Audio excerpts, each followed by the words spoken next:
Let me take you back to the days when I thought I was untouchable. A man who had it all. Or so I believed. My name is Max, and I was the epitome of success in the corporate world. A sharp suit, a corner office, and an ego that could fill an entire skyscraper. But behind the polished exterior was a man whose moral compass had long been shattered. I prided myself on my ability to manipulate situations to my advantage, especially when it came to women. To me, they were pawns in a game where I always emerged victorious. My arrogance knew no bounds. I treated the workplace like my personal playground, bending rules and people to fit my desires. I used my position as a weapon, preying on young female employees who were too afraid to speak up. Just another day at the office, I'd tell myself, brushing off their discomfort as irrelevant. I thrived on the power dynamic, enjoying the way they squirmed under my gaze. It wasn't enough for me to simply dominate meetings or close deals. I needed more. I craved control over everything, even their lives. If someone dared to resist, I made sure they regretted it. A demotion here, a bad performance review there. It was easy to make their lives hell. But it didn't stop there. Oh no, I took it further. I built a web of deceit, forming inappropriate relationships with multiple women in the company. Some were willing participants, lured by promises of promotions or career advancement. Others? Well, let's just say they didn't have much of a choice.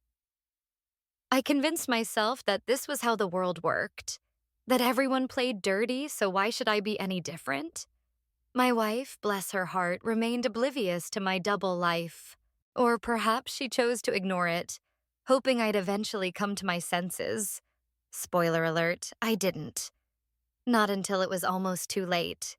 Looking back now, I can see how despicable I was. But back then, I felt invincible. Every flirtatious glance, every whispered promise, every late-night meeting, it all fed my insatiable hunger for dominance.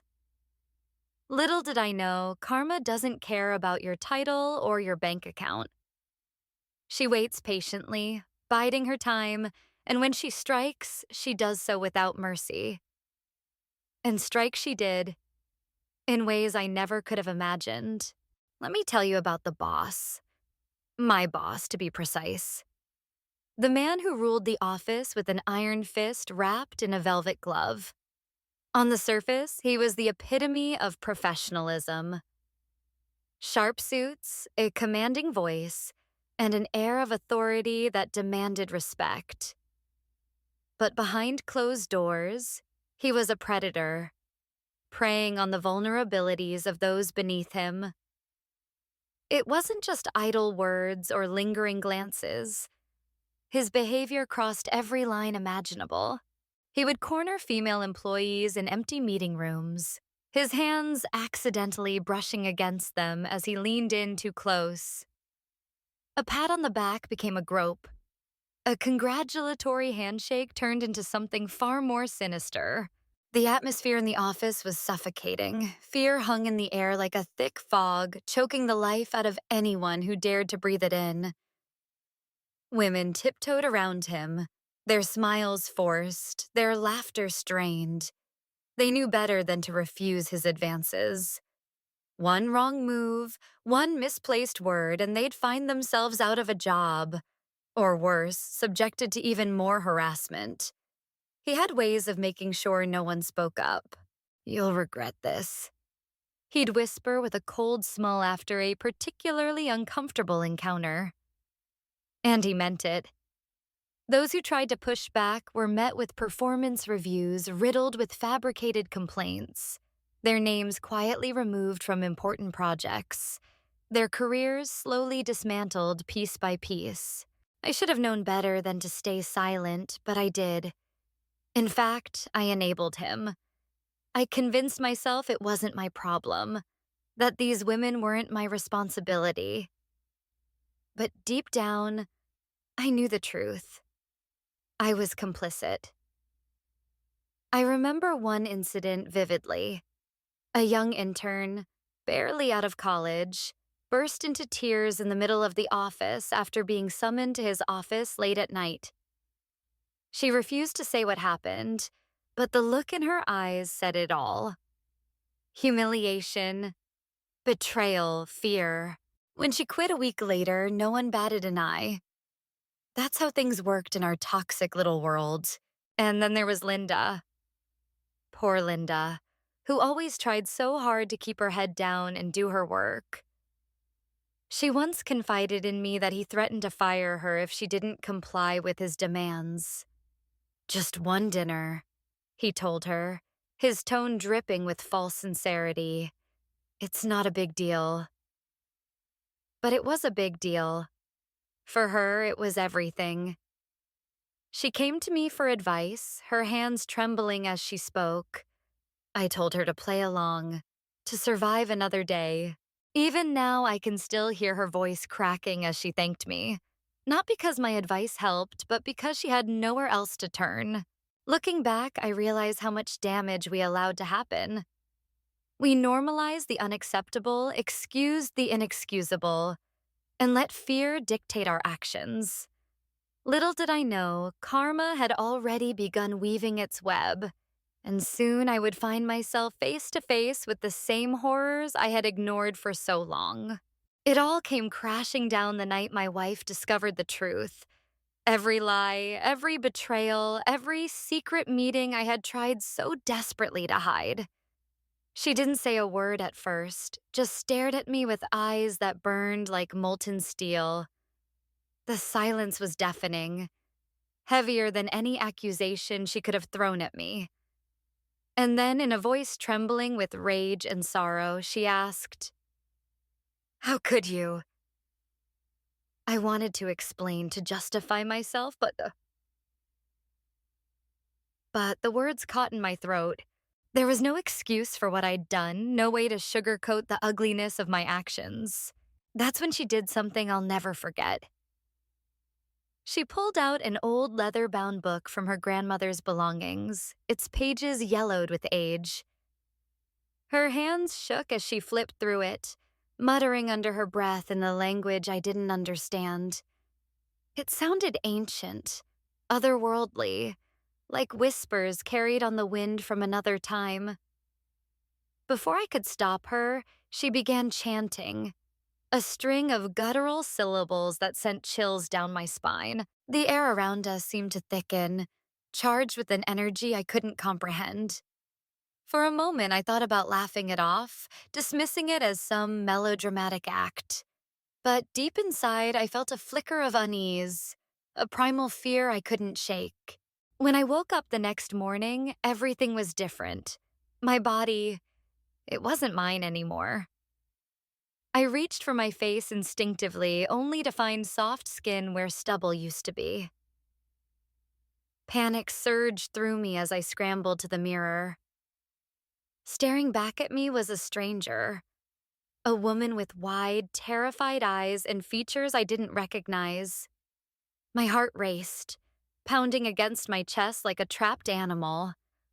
This had to be a nightmare, right? A cruel joke orchestrated by my subconscious. But no matter how hard I pinched myself or screamed at the top of my lungs, reality refused to shift. The horror of it hit me like a freight train. I stumbled out of bed, tripping over clothes that now hung loosely on my frame. Every movement felt alien, every sensation foreign. My own voice sounded strange when I tried to speak, high-pitched and unfamiliar. What had she done to me? Was this real? Had her anger summoned some kind of cosmic retribution? Questions swirled in my mind, each one more terrifying than the last. I wanted to call her, to beg her to undo whatever curse she had unleashed, but I couldn't bring myself to pick up the phone. What would I even say? "Hey, honey, sorry about cheating on you with half the office. Can we just pretend this whole magical gender swap thing never happened?" Yeah, that would go over well. Instead, I sat there, paralyzed by fear and confusion, wondering if my life as I knew it was truly over. Waking up as a woman was only the beginning of my nightmare. The real torment began when I stepped back into the office, now trapped in a body that made me vulnerable in ways I had never imagined. My first day back was a blur of humiliation and dread. The same boss who once commanded my loyalty and whose behavior I had silently condoned now looked at me with predatory eyes. It didn't take long for him to make his move. That evening, he summoned me to his office under the guise of discussing quarterly reports. As I stood there, my heart pounding like a drum, he leaned in too close, his breath hot against my ear. "You're looking good today," he murmured, his hand brushing my arm in a way that made my skin crawl. The irony wasn't lost on me. This was exactly what I had allowed him to do to countless women before. Now I was on the receiving end of his vile advances, powerless to stop him without risking my job. Or worse. Every word out of his mouth felt like a dagger, twisting deeper into my soul. I wanted to scream, to fight back, but all I could do was nod and force a smile, pretending everything was fine. The fear of retaliation paralyzed me. If I spoke up, would anyone believe me? Or would they dismiss it as typical office drama, just like they did with every other victim? But the harassment from my boss was only one piece of the puzzle. Walking through the office halls, I quickly realized how differently women were treated. Men interrupted them mid-sentence, dismissed their ideas without consideration, and took credit for their work without hesitation. I watched as colleagues rolled their eyes during meetings whenever a female coworker voiced an opinion. Even simple tasks became daunting challenges. Requests for help were ignored, suggestions were met with condescension. And then there were the catcalls, the lewd comments whispered behind cupped hands, the lingering stares that followed me everywhere I went. Each day felt like navigating a minefield, never knowing when or where the next explosion would come. Outside of work, life wasn't any easier. One evening, while walking home, I found myself cornered by a group of men in a dimly lit alley. Their laughter echoed around me as they closed in, making crude remarks about my appearance. Panic surged through my veins as I fumbled for my phone, praying someone would hear my cries for help. Thankfully, a passerby intervened, but the experience left me shaken to my core. For the first time, I understood the constant state of vigilance women lived in, always scanning their surroundings, always preparing for the worst. At home, things weren't much better. My wife refused to acknowledge me, treating me like a stranger. Our conversations, if you could even call them that, were terse and filled with resentment. She accused me of being selfish, of failing to understand her struggles despite years of marriage. And she was right. How could I have been so blind to her pain, to the invisible burdens she carried every single day? Each passing moment reinforced the harsh reality of my situation. I wasn't just living as a woman. I was experiencing firsthand the systemic inequalities and dangers that came with it. The weight of this newfound perspective crushed me, forcing me to confront the person I used to be. The arrogant, entitled man who thought he ruled the world suddenly seemed pathetic, a relic of ignorance and privilege. The cracks in my family began to widen the moment my wife discovered the curse she had unleashed. At first, she seemed almost gleeful at my predicament, watching me flounder in a body that felt like a prison. But her amusement quickly turned to fury when she realized the depth of my betrayal. Not just the affairs, but years of enabling toxic behavior at work and dismissing her struggles as trivial. "I want a divorce," she declared one evening, her voice cold and final. The words hit me like a sledgehammer. Divorce? No, this couldn't be happening. She was supposed to forgive me, to see how much I'd changed since waking up as a woman. But forgiveness wasn't on the table, not after everything I'd done. And then came the custody battle, a war neither of us was prepared for. My mother-in-law, once a doting figure who treated me like her own son, now refused to even look at me. "You're no longer welcome in this family," she spat during one heated phone call. Her support, financial and emotional, vanished overnight. Without her help, I found myself drowning in bills and legal fees. Every penny I owned was tied up in assets that were suddenly frozen by court orders. My bank accounts became inaccessible, leaving me scrambling to cover even basic necessities. The BMW I once flaunted, a symbol of my success, was repossessed right before my eyes. Humiliation doesn't begin to describe it, but the financial ruin paled in comparison to the emotional toll. Nights stretched endlessly as I lay awake, haunted by memories of happier times. The laughter we used to share, the dreams we built together, they all felt like cruel mirages now. My wife hired the best lawyers, determined to ensure I'd never see our child again. Each hearing felt like another nail in the coffin of my former life. Friends. I thought loyal vanished into thin air, unwilling to associate with someone so publicly disgraced. Even my own family distanced themselves, whispering behind closed doors about how I'd brought this upon myself. The weight of isolation crushed me. For the first time, I understood what it meant to lose everything, not just material wealth, but love, trust, and dignity. Every door slammed shut, every hope extinguished. I had reached rock bottom and there was no escape in sight. The moment I refused my boss's inappropriate advances marked the beginning of my unraveling. Standing in his office, trembling but resolute, I told him that I wouldn't comply with his demands that were no different from those he had imposed on countless women before me. His face twisted into a mask of fury, veins bulging as he spat out threats. "You'll regret this," he snarled, slamming his fist on the desk, and he wasn't bluffing. Within days, I was summoned to HR under false pretenses, accused of insubordination and poor performance. The irony stung. I, who once enabled such toxic behavior, was now its victim. My termination letter arrived cold and impersonal, like a final nail in my coffin. Out in the world, things only grew worse. When I returned to my original form, a man, the relief was short-lived. Society didn't welcome me back. Instead, they saw something strange, something broken. Friends whispered behind my back about my odd behavior during the time I lived as a woman. Colleagues avoided me, labeling me unstable or unreliable. No one understood what I had been through. Or perhaps they simply didn't care.